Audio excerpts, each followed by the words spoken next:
Music, as an art form, is essentially playful. We say you play the piano. You don't work the piano. Why? Music differs from, say, travel. When you travel, you are trying to get somewhere. In music, though, one doesn't make the end of a composition the point of the composition. If that was so, the people go to a concert just to hear one crashing chord, because that's the end. Same way in dancing. You don't aim at a particular spot in the room. That's where you should arrive. The whole point of the dancing is the dance. Look at the people who live to retire and put those savings away. And then when they're 65, they don't have any energy left, they're more or less impotent, and they go and rot in an old people's senior citizens community. Because we've simply cheated ourselves the whole way down the line. We thought of life by analogy with a journey, with a pilgrimage, which had a serious purpose at the end, and the thing was to get to that end, success or whatever it is, or maybe heaven after you're dead. But we missed the point the whole way along. It was a musical thing, and you were supposed to sing or to dance while the music was being played.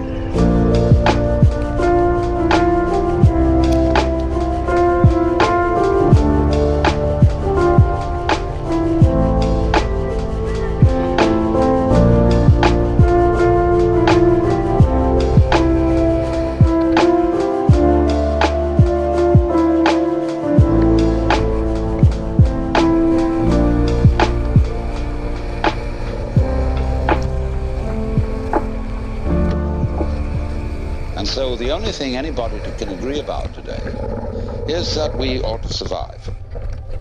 But when you say to yourself, you must go on living, you put yourself in a double bind. Because you said to a process which is essentially spontaneous that it must happen.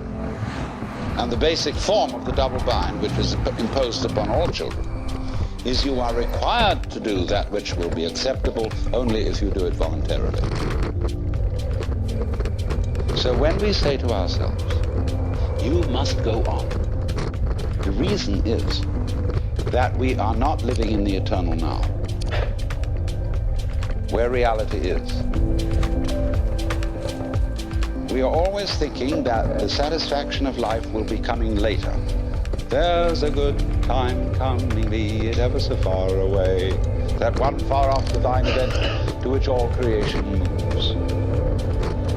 Don't kid yourself. Only suckers will hope in the future.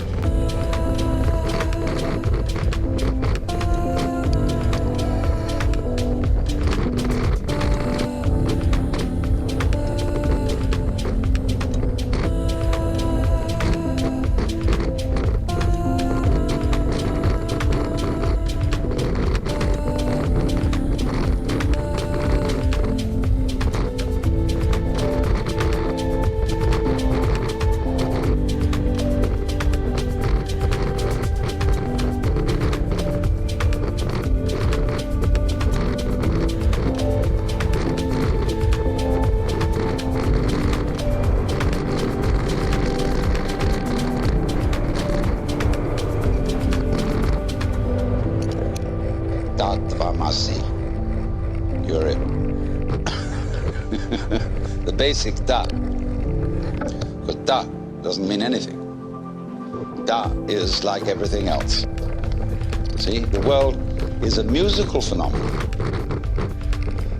Good music never refers to anything except the music itself.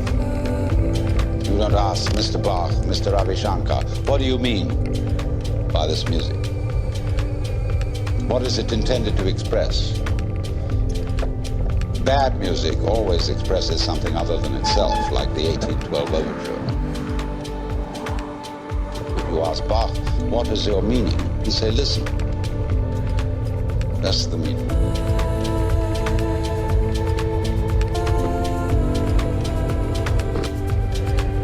Giraffes are giraffing, trees are treeing, stars are starring, clouds are clouding.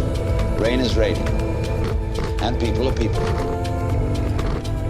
And if you don't understand, look at it again.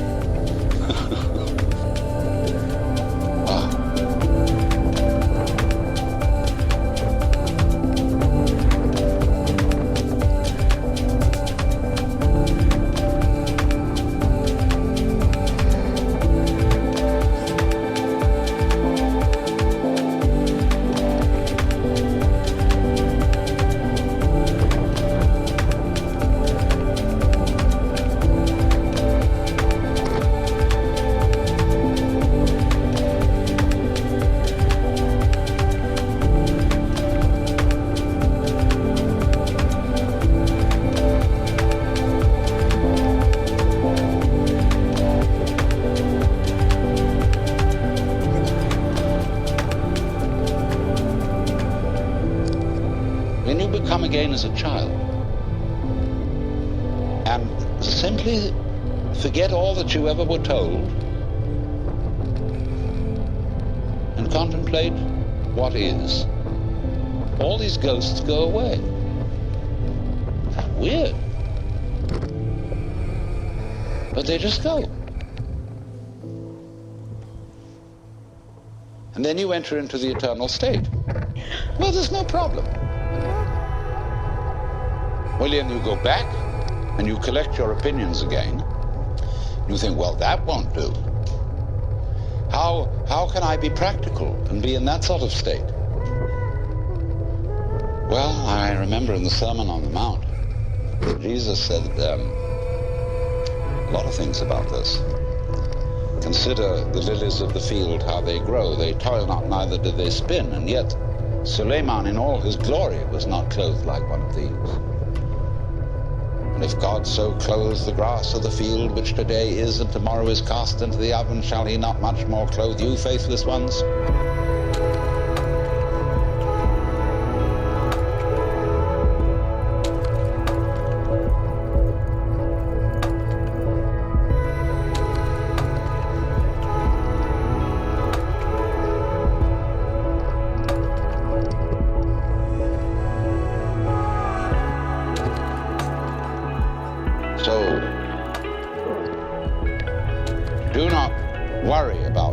Saying, what shall we eat, what shall we drink, or how shall we clothe ourselves? Oh, the rabble seeks after these things. Sufficient to the day is the worry of it. Nobody ever preaches a sermon on that text. Never. I've heard lots of sermons, and never one on that one, because people say, look, that's all very well, because Jesus was the boss's son. And he knew, you see, that he was really in charge of the universe, and he had nothing to worry about. But we have to be practical. Oh? What do you suppose the gospel was? The good news. Do you know it never got out?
Therefore, this hope for the future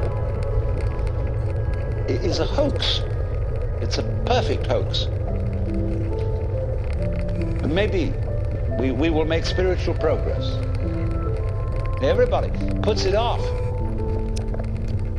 Maybe if I work at yoga for 10 years, 20 years, and do this thing, I will eventually make it to moksha, to nirvana, whatever.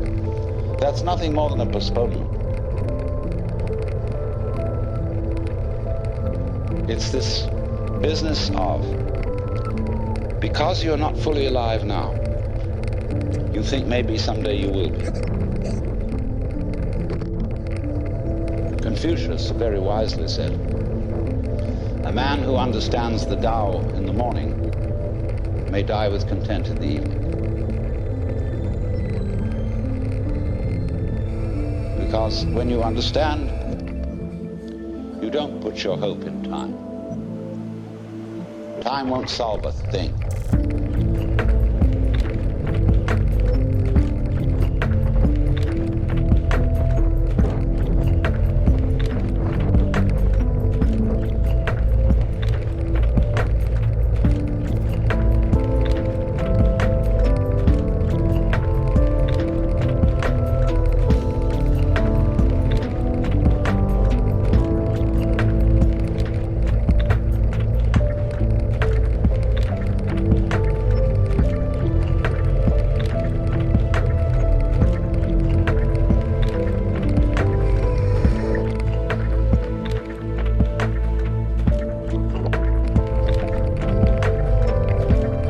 When we say that something is without purpose, that's a put-down phrase.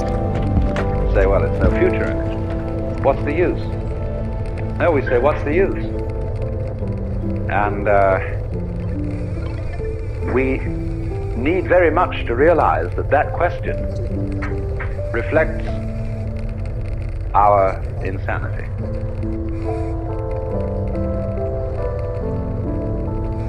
What's the future? What's the use? The joy is that things have no use, and the future is not important.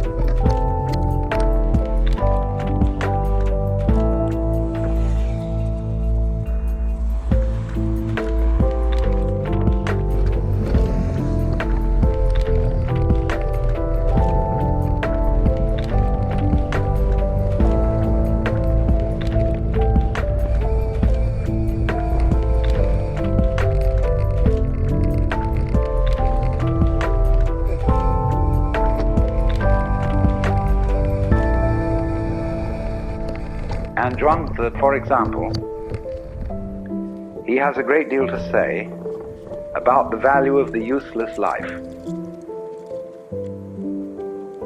The whole notion of something, of life, any moment in life or any event in life being useful, that is to say, serving the end of some future event in life, is to a Taoist absurd.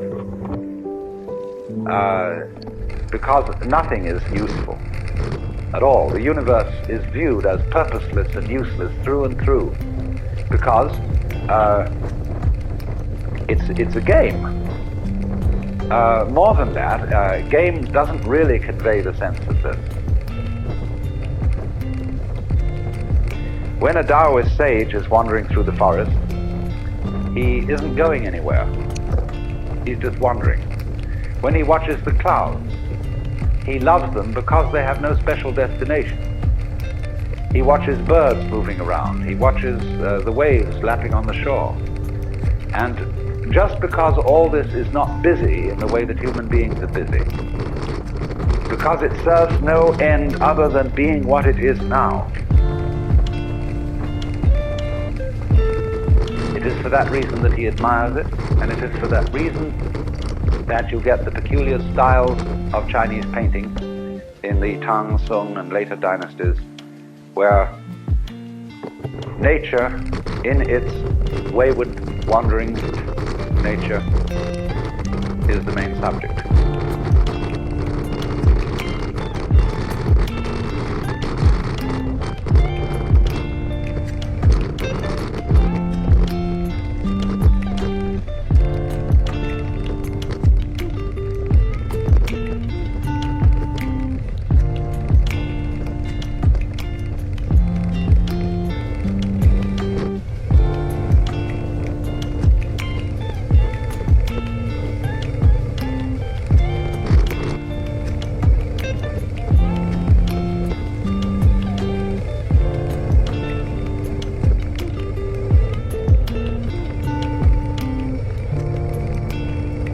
to understand non-verbal reality, non-conceived reality, what I call suchness, tathata. It's really very easy. It's too easy. That's why it's difficult. But that when you are fully aware and not thinking, you will notice some amazing absences. There is no past. Can you hear anything past, incidentally? Can you hear anything future? They're just not there.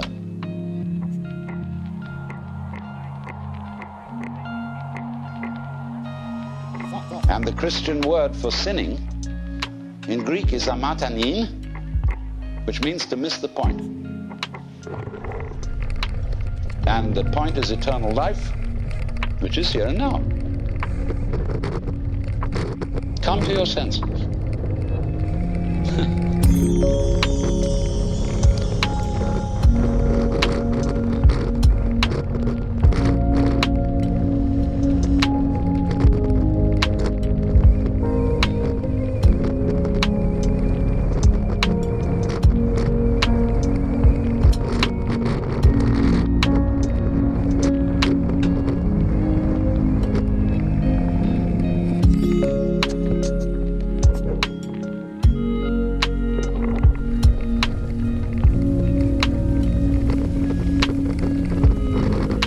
The meaning of Wutz, when you call the Tao is Wutz, or lawless, it means there is no method in it that you can master and do it.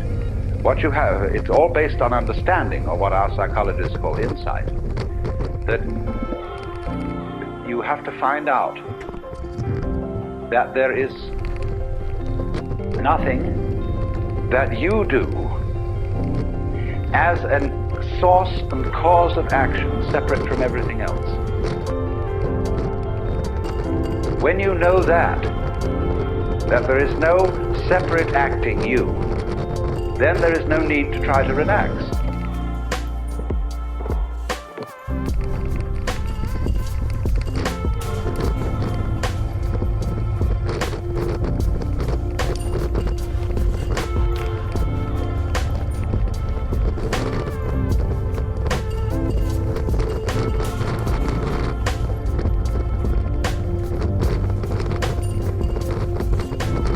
Similarly, there's a passage which says, when a drunk man falls out of a cart, though he may suffer, he does not die.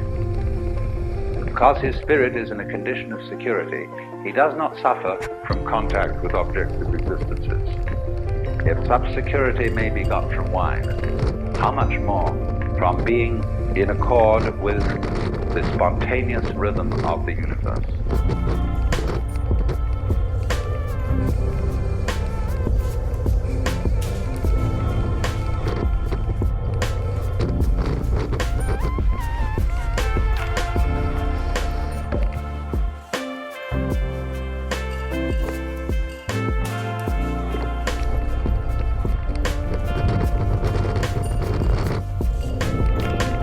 Now you can exaggerate this, and Zhuangzi does in a very humorous way, by describing the ideal useless man. He's a hunchback, and he's so deformed that his chin rests on his navel, and so on. But he says, now this man is very admirable. He's found the secret of life, because when the social service workers come around, he's the first to get a free handout. And when the military officers come around to conscript people for the army, he is the first to be rejected. Therefore, he lives long.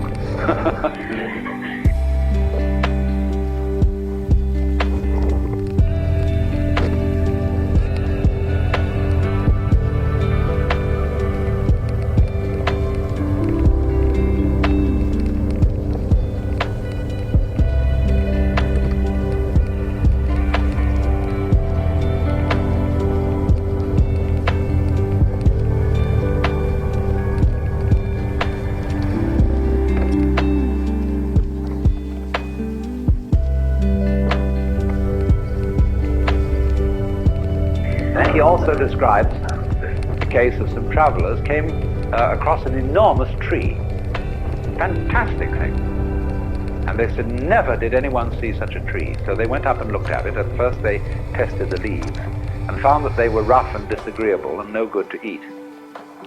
Then they looked at the branches and found that they were all twisted and absolutely no good for using as sticks. Then they examined the wood and found it was full of pith and absolutely useless for a carpenter. So nobody had disturbed this tree. It was not used for cutting down or any purpose whatsoever. And so it grew to an enormous size and was of great age.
So there is about, you see, the character of the Taoist sage as depicted by Zhuangzi, something of the fool. Because the fool is the person who doesn't know enough to come in out of the rain, who doesn't compete. Everybody else gets before him to the prizes, the material prizes of life, and even to the spiritual prizes. The fool is, you see, the person who isn't going anywhere. He sits by the road and goes...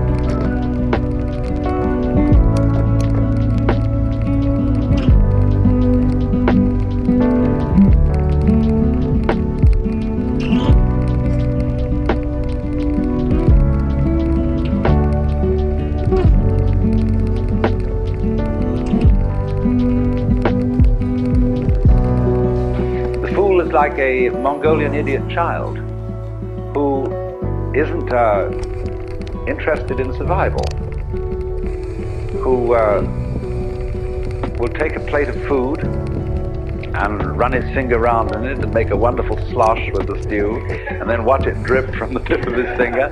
He won't eat for quite a while, and then he'll play with it in all sorts of ways. Then his attention will be distracted by something else, and he'll chase after that, you see. But so long as you don't cross him, this is the case of the Mongolian idiot, he remains the most wonderfully friendly, swinging kind of a cat. And but he has no ambition. He doesn't fight for himself. And nobody can ever get him to. So the fool has always been used as a kind of analog of the sage. There's a Hindu verse which says, sometimes naked, sometimes mad. Now as a scholar, now as a fool. Thus they appear on earth, the free men.